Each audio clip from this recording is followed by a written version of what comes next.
Neste momento, Deus, através desta emissora, leva até você mais um programa de fé, com mensagens, hinos e orações a seu favor.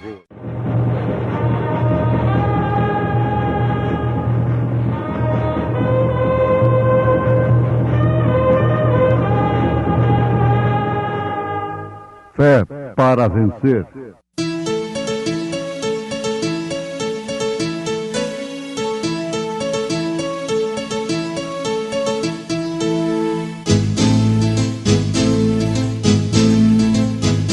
Mensageiro, Deus enviou seu profeta, seu profeta Este som de alarido retumbando está, retumbando está. E as águias de Deus, e as águias de Deus já voando estão, já voando estão. Brana foi seu nome e Deus foi com ele, e Deus foi com ele. E a coluna de fogo sempre lhe seguiu, sempre lhe seguiu. A palavra ele pregou, a palavra ele pregou com fidelidade. E esta é a mensagem que dele ouvimos e vos anunciamos. Que Deus é luz e não há nele trevas nenhumas. Se dissermos que temos comunhão com ele e andarmos em trevas, mentimos e não praticamos a verdade. Mas se andarmos na luz como ele na luz está, temos comunhão uns com os outros, e o sangue de Jesus Cristo, seu Filho, nos purifica de todo pecado.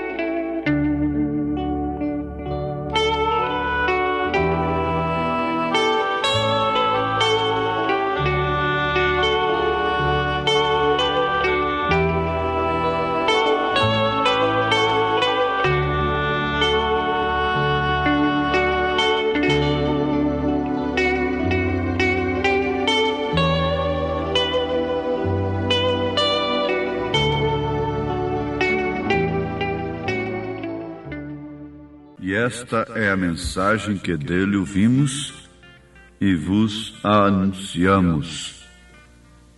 Primeira carta de São João, capítulo 1, versículo 5 ao verso 7, é onde nós temos lido, para assim basearmos o prosseguimento da nossa mensagem pregada pelo profeta desta era, o sinal. Pois bem, ouvintes, Cristo era o Cordeiro perfeito. Ali no Egito, quando mataram o cordeiro natural e o sangue foi aplicado no umbral da porta, então aquilo foi um sinal. Era um sinal para a vida. Agora, que significaria o sangue deste cordeiro? Sim, é o sinal que nós somos mortos a nós mesmos, identificados com o nosso sacrifício. Então, o cordeiro, o sangue e a pessoa são identificados juntos, o sacrifício e o crente. Aqui vale a pena cada ouvinte se lembrar de que o cordeiro tinha que ser perfeito, o sacrifício tinha que ser perfeito. Embora aquele sacrifício não fazia o crente perfeito, simplesmente era um substituto, Mas o animal, o cordeiro, tinha que ser sem mancha. Tinha que ser macho, nunca uma fêmea. Porque isso é um símbolo de sacerdote. Jesus nunca pôs uma apóstola. Deus nunca pôs uma sacerdotisa lá no Velho Testamento. E Jesus não chamou nenhuma apóstola. E sempre o cordeiro tinha que ser macho, sem mancha, sem defeito físico. Porque era um sacrifício apontando para o futuro. O que a ceia aponta para nós? Por isso que o pão deve ser perfeito, sem fermento, levado ao forno e feito por mãos cheias do Espírito Santo, porque aponta para o passado, para aquele sacrifício que nos redimiu. Também o vinho puro aponta para o sangue de Jesus Cristo. O tipo no passado tinha que ser perfeito. E se temos algum tipo agora no presente, então não pode ser imperfeito. Não pode ser pão com fermento. Não pode ser suco de tomate, suco de uva, ou qualquer coisa assim como aquele rei. Escudo de bronze mesmo serve. Qualquer coisa serve. Não. Se o tipo no passado tinha que ser perfeito, e hoje nós temos algum tipo no Novo Testamento, esse também Deus exige que seja perfeito. E o que fala o pão e o vinho da ceia? O que ele significa para o crente? Esses elementos. Na verdade, aquilo ali continua sendo pão, continua sendo vinho. Ali não está Cristo, carne, sangue ali. Não é isto. Ali está simplesmente um tipo. Mas tinha que ser queimado antes da meia-noite, o tipo, lá no Velho Testamento. Então, esse tipo permanece não com sangue, simplesmente tipo. Foi o que Jesus usou, foi o pão e o vinho. Foi o que Melquisedeque deu para Abraão antes da lei. Ora, isso combina perfeitamente. Isso é como 2 mais 2 são 4. Isso é uma matemática de Deus. Você sabe que a matemática não falha. Quem falha é o homem. Deus não falha em seus tipos. Muito bem, amados. Então aqui está uma coisa muito perfeita que ninguém pode discutir, ao contrário, se é que é um cristão. Então você agora está identificado juntamente com o seu sacrifício. E o seu sacrifício, para ser perfeito, você tem que ter uma fé perfeita, uma doutrina perfeita sobre este sacrifício. Então vamos começar por aqui. Jesus Cristo para você é primeira ou segunda pessoa? Aí você já vai ver que tipo de sacrifício você tem. Se você se apresenta a Deus, ao Pai, com uma segunda pessoa, isso aí está invalidando o sangue de Jesus Cristo na sua vida. É por isso que nós temos um cristianismo muito operante em política, em dinheiro, em fama, em personalismo e em dons. Mas é porque o sacrifício fica imperfeito. Eu posso provar isso nas Escrituras. Eu não estou falando de mim mesmo. Eu não estou aqui como um corajoso para chamar uma guerra sobre mim e vencer alguém pelas Escrituras, como um buscador de pleito. Não. Eu simplesmente me regozijo em poder repartir convosco estas verdades. De graça recebeste, de graças dai. Agora, todas as pessoas são boas. Nós não estamos aqui contra nenhum homem, nenhuma mulher, mas simplesmente mostrando uma verdade que, por certo, choca. E o homem e a mulher se dão por ofendidos às vezes. Você combate o fumo, quem se sente ofendido é o fumante. Mas vamos mostrar aqui que o sangue de Jesus Cristo não é o sangue de uma segunda pessoa. Se for de uma segunda pessoa, então seu sacrifício é imperfeito. Então a razão pela qual temos um cristianismo inoperante em testemunho, em vida vivida. Atos dos Apóstolos, capítulo 20, versículo 28. Por favor, você quer anotar? Atos dos Apóstolos, capítulo 20, versículo 28. Nós não precisamos ter pressa para fazer um sermão e emocionar as pessoas dentro de 15, 20 minutos. Não precisa disso. Basta você pegar o pouquinho que Deus está nos dando. A viúva tinha um pouquinho apenas. Ela não tinha tudo, mas aquilo foi multiplicado. O rapazinho tinha ali uns peixinhos, uns pãezinhos apenas, e aquilo foi multiplicado. Basta você ter estas coisas como base, e o Senhor Jesus multiplicará tudo. Atos dos Apóstolos, capítulo 20, versículo 28. Olhai por vós e por todo o rebanho sobre que o Espírito Santo vos constituiu bispos. Ele está falando a homens que olhavam também por outras congregações, a homens que estabeleciam outros. Só quem não tem conhecimento bíblico é que se escandaliza quando o Espírito de Deus estabelece isto. Olhai por vós e por todo o rebanho sobre que o Espírito Santo vos constituiu bispos, para apacentardes a igreja de Deus, que ele, a igreja de Deus, que ele, é o pronome, ele, não eles, ele resgatou com seu próprio sangue. Quem foi que derramou o sangue? Foi o Espírito? Jesus disse, um espírito não sangra, um espírito não tem ossos, um espírito não tem carne, você não pode pegar num espírito.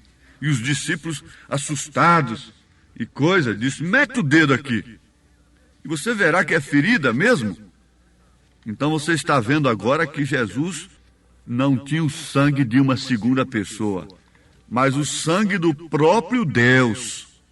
E ele resgatou com seu próprio sangue. Atos dos Apóstolos, capítulo 20, versículo 28. Você tem que se aproximar de Deus com um sacrifício perfeito, não manco, cheio de mancha, cheio de interpretações de fulano, de ciclano, de beltrano, da tradição mais antiga, aquilo outro. Não, não. Não havia tradição mais antiga do que aquela de Caifás e Anás.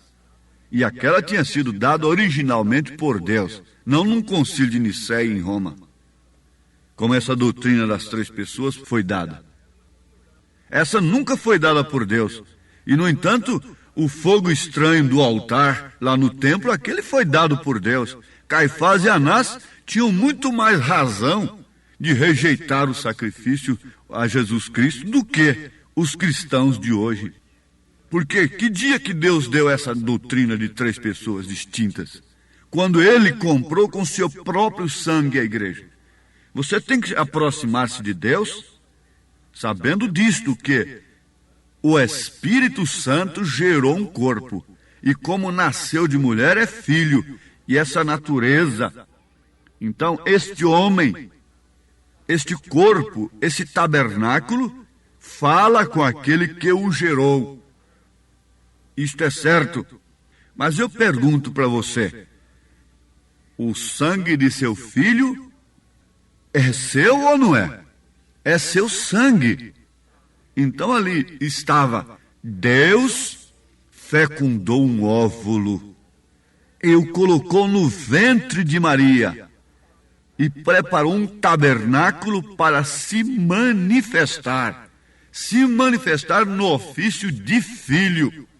Porque como pai ele já havia se manifestado, agora ele teria que se manifestar como filho e logo como Espírito Santo na pessoa, o sacrifício perfeito na pessoa.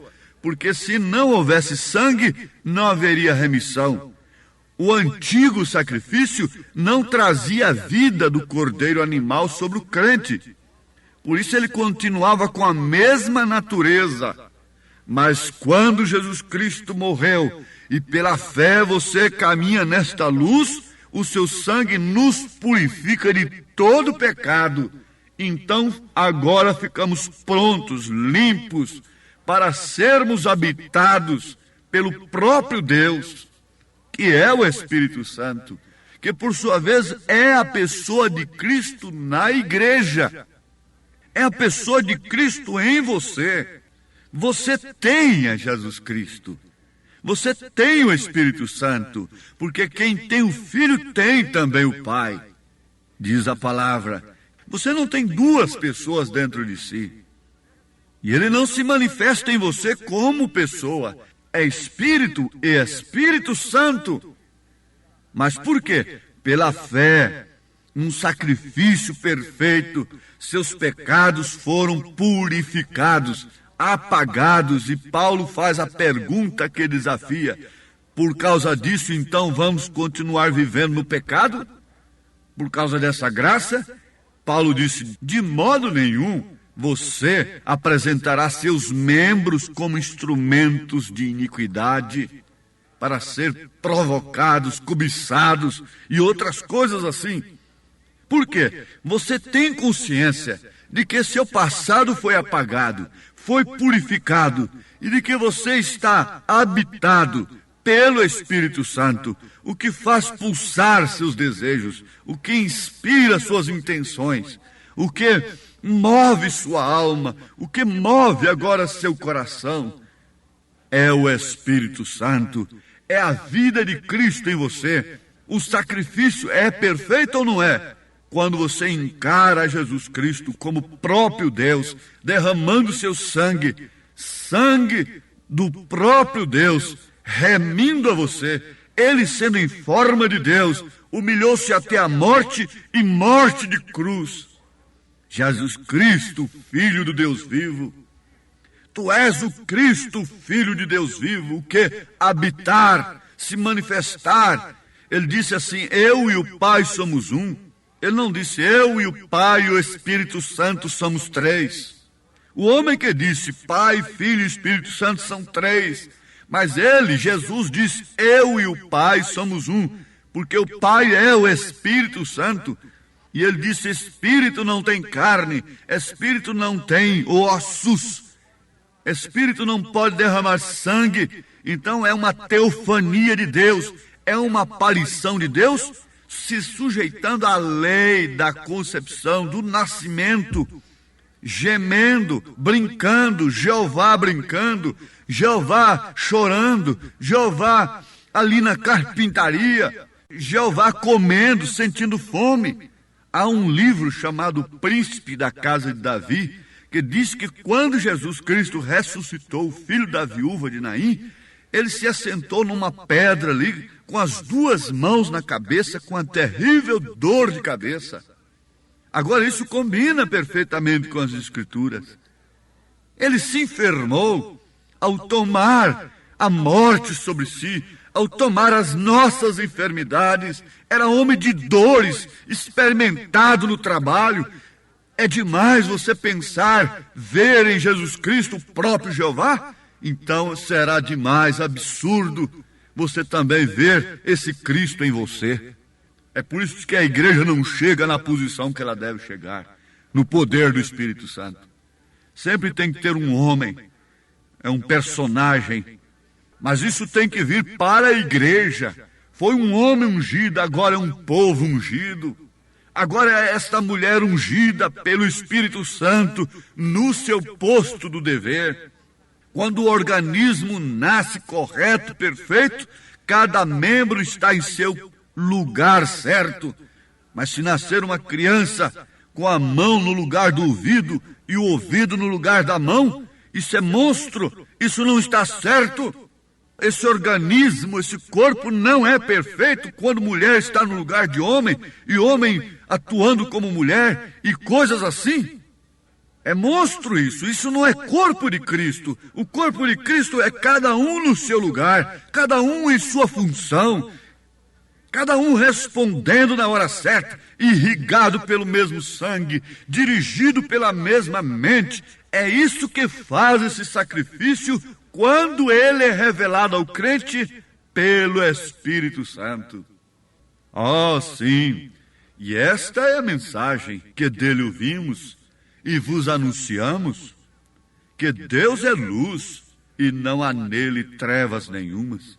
Se dissermos que temos comunhão com ele e andarmos em trevas, mentimos e não praticamos a verdade. Todas essas doutrinas que saem fora deste princípio divino, escriturístico, pela revelação. Luz quer dizer revelação. Luz quer dizer coisa que dissipa as trevas. Não há luz nas trevas. Não pode haver. Não há sol nas trevas. Não é isto propriamente.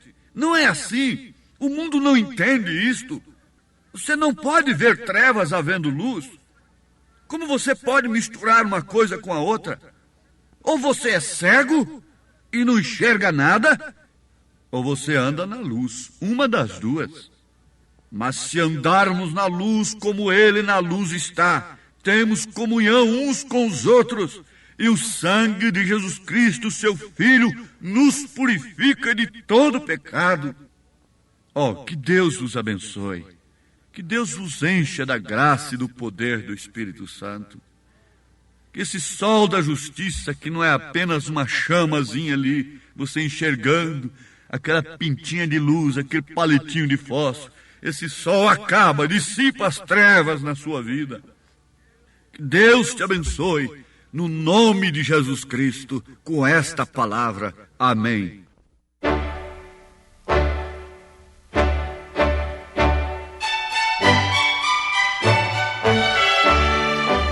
Ouvintes, escreva-nos pela caixa postal de número 15.020, 15020, CEP 74.501-970, Goiânia, Goiás.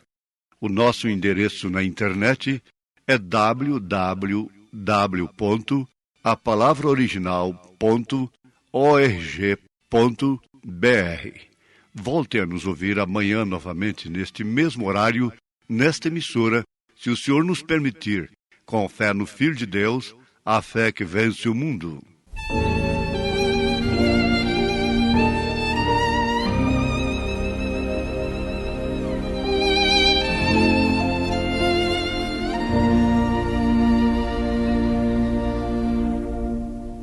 Toda a escuridão da noite hoje é só, tenho luz no coração, vivo agora a luz de Ruth no arrebol, tenho luz no coração.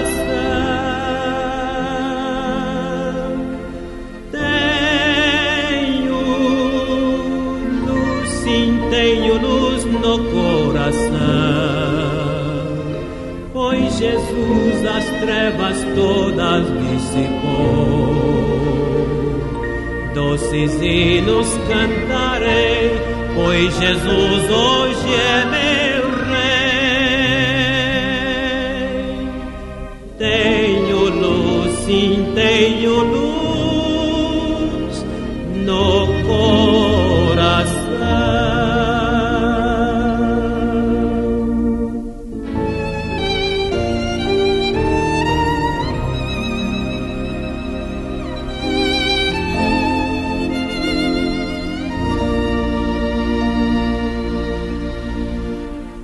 Cristo, o mundo, um paraíso fez pra mim.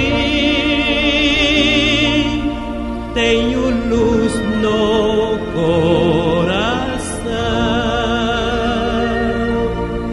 Meus deveres com amor eu cumpro enfim. Tenho luz no coração. Tenho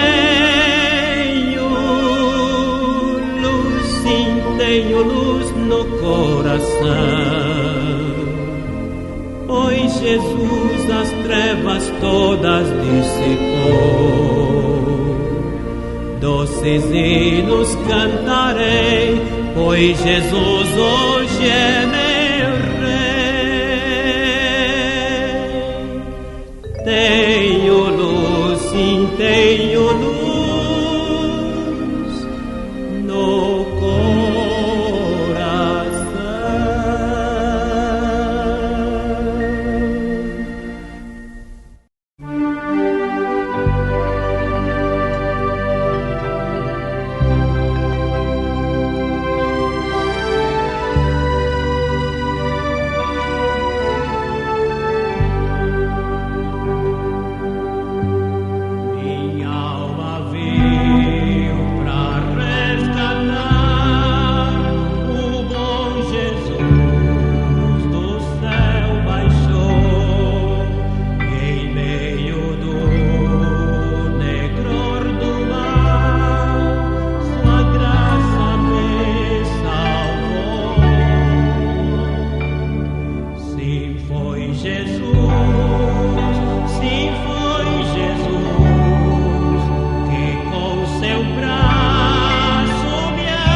Sim, foi Jesus, sim, foi